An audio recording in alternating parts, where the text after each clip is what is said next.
दोस्तों, हरियाणा के मेवट में नूह के अंदर जो दो समुदायों के बीच में बड़ी हिंसा हुई है, जो हिंदू समुदाय और मुस्लिम समुदाय के बीच में जो बड़ी हिंसा हुई है रिसेंटली, इसके बाद पूरा देश इस बात को लेकर चिंतित भी है और एक भय की स्थिति भी पूरे देश में उत्पन्न हुई है इसी एक हिंसा की वजह से।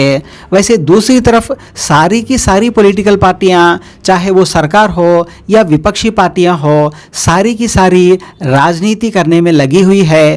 पूरी तरह से राजनीतिकरण करने के लिए इस मुद्दे को वो सभी के सभी मैदान में टूट पड़े हैं। एक तरफ सरकार है भारतीय जनता पार्टी की, जो सारा का सारा दोष मुसलमानों पे डालकर अपने वोट बैंक को खुश कर रही है, और दूसरी तरफ सारी की सारी विपक्षी पार्टियां सारा दोष हिंदुओं पे डालकर अपने वोट बैंक को खुश कर रहा है। यानी चाहे सरकार हो या विपक्षी पार्टियां हो, भारतीय जनता पार्टी हो या कांग्रेस वगैरह पार्टियां हो, सबके सब अपने अपने वोट बैंक को खुश करने में लगे हैं। जबकि नुकसान यहाँ पर हिंदुओं का भी हुआ है, मुसलमानों का भी हुआ है। दोनों ही समुदायों का बड़ा नुकसान इस हिंसा में हुआ है। वैसे इस बड़े फेलियर के बाद हरियाणा के खट्टर जी की सरकार सवालों के घेरे में है।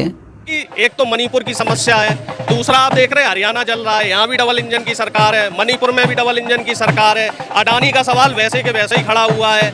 तीसरा ये जो यूसीसी के नाम पे एक जो इन्होंने एक एजेंडा शुरू किया है, तो तमाम ऐसी चीजें हैं जो बीजेपी के जो ये फैसले हैं ये लोकतंत्र के लिए बड़े ही घातक सिद्ध हो रहे हैं। तो मेवात भी पहुंचेंगे और वहां के लोगों से उनका दुख दर्द बांटेंगे। जैसे आप देख रहे हैं ना कि मुस्लिम भाइयों के घर कैसे घर के घर तोड़े जा रहे हैं, और जो मुख्य अभियुक्त हैं, जो पुलिस आयुक्त थे वहाँ के, जो वहाँ के पुलिस कर्मी थे, जो वहाँ ड्यूटी से भाग गए थे, उनसे सरकार सवाल नहीं कर रही है। और जो मोनू मानेसर जैसे आतंकी लोग हैं उनको सरकार अभी तक गिरफ्तार नहीं कर रही है। सरकार खुद चाह रही है, क्योंकि ये तमाम मुद्दे में फेल हो चुके हैं। महंगाई, बेरोजगारी, भ्रष्टाचार, सब पे ये फेल हो चुके हैं। तो इनके पास सिर्फ एक ही एजेंडा बचता है, हिंदू मुस्लिम का एजेंडा, सांप्रदायिकता का एजेंडा। तो ये अपने उसी एजेंडे पे लगे हुए हैं और जनता भी समझ गई है, मुस्लिम भाई भी समझ गए हैं, सिख भाई भी समझ गए हैं, हमारे देश का दलित, शोषित, वंचित वर्ग भी समझ गया है कि इनकी जो हिंदू मुस्लिम की काठ की आंडी है ये बार बार जो चढ़ जाती है, इस बार हम इनकी जो काठ की आंडी है वो नहीं चढ़ने देंगे। यहाँ मेवात में हिंदू मुस्लिम कर रहे हैं और वहाँ मणिपुर में आप देखिए हिंदू ईसाई कर रहे हैं। ये हर समाज पे प्रहार डाल रहे हैं, और जहाँ पे इनको धर्म का एंगल नहीं मिलता वहाँ ये दलितों को परेशान करते हैं, आदिवासियों को परेशान करते हैं, पिछड़ों को परेशान करते हैं। कुल मिला जुला के इन्हें सिर्फ कुछ लोगों के लिए काम करना है, कुछ जो इनके चंद मुट्ठी भर व्यापारी लोग हैं उनकी जेबें तिजोरियां भरने का काम कर रहे हैं। और देश की जनता को इन्होंने बदहाल छोड़ रखा है। देश की जनता को इन्होंने बिल्कुल ही, महंगाई आप देख लो, महंगाई से मार रखा है। महंगाई पे बात नहीं कर रहे ये लोग, भ्रष्टाचार पे बात नहीं कर रहे ये लोग, बेरोजगारी पे बात नहीं कर रहे। सुबह से शाम तक गोदी मीडिया सिर्फ एक एजेंडा चला रहा है, हिंदू मुस्लिम, हिंदू मुस्लिम, हिंदू मुस्लिम।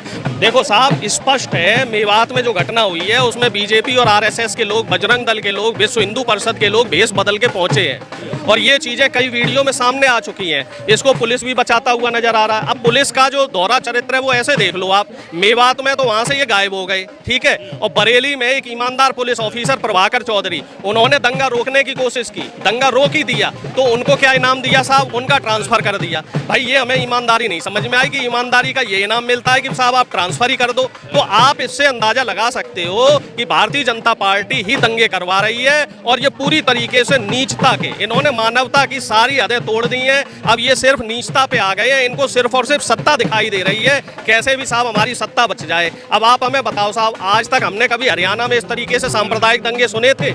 नहीं सुने थे। हरियाणा बहुत शांत प्रदेश था। इन्होंने पूर्वोत्तर जो राज्य भी थे, मणिपुर के अलावा जो राज्य थे उधर के, वो भी सारे शांत राज्य थे, वहाँ भी दंगे भड़का दिए, हरियाणा में भी दंगे भड़का दिए, और ये पूरे देश में मोदी जी ने कैरोसिन छिड़क दिया है। अब देखने वाली बात ये रहेगी कि हमारे देश को ये किस कदर ये जो है देश में दंगे फैला के ये कहाँ से कहाँ लेके जा रहे हैं। तो आपके चैनल के माध्यम से मैं सब पूरे देश की जनता से निवेदन करना चाहता हूँ कि इनके हिंदू मुस्लिम के एजेंडे में हम लोग ना फंसे, हम लोग इनकी चालबाजियों में ना फंसे।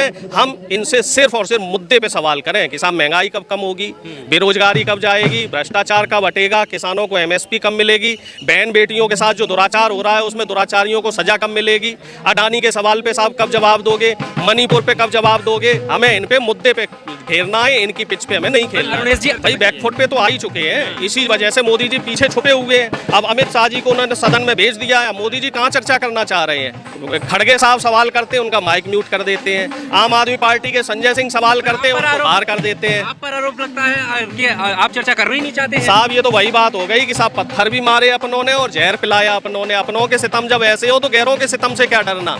शोर भी यही लोग मचा रहे हैं, माइक भी यही लोग म्यूट कर रहे हैं। और आप मुझे बताइए, एक भी बीजेपी का सांसद सदन से बाहर किया गया हो? सदन से कौन बाहर किया जा रहा है? विपक्ष का सांसद। जो सवाल कर रहा है सरकार से, उसे सदन से बाहर कर दो। अब हमें ये बताओ साहब, संसद का सदन फिर किस लिए होता है? आप विपक्ष के सवालों के जवाब नहीं दोगे। विपक्ष सवाल कहां से करते? अपनी तरफ से तो सवाल नहीं लाते। विपक्ष जो जनता के सवाल होते हैं, जनता विपक्ष के सांसदों को जो सवाल लिख के देती है, जब सांसद अपने क्षेत्रों में जाते हैं तो उनसे क्षेत्र की समस्या पूछते हैं। उस समस्या को वो लिख के लाते हैं और उससे सरकार से आके संसद का जब सत्र चलता है तो उसमें सवाल करते हैं। अब आप साहब विपक्ष के सांसदों के सवाल का जवाब नहीं देना चाहते, उनको सदन से बाहर कर देते हो, उनके माइक म्यूट कर देते हो, उनकी सदस्यता रद्द कर देते हो, उनके ऊपर क्रिमिनल केस लगा देते हो। तो आप बताओ साहब, लोकतंत्र कहाँ बचा?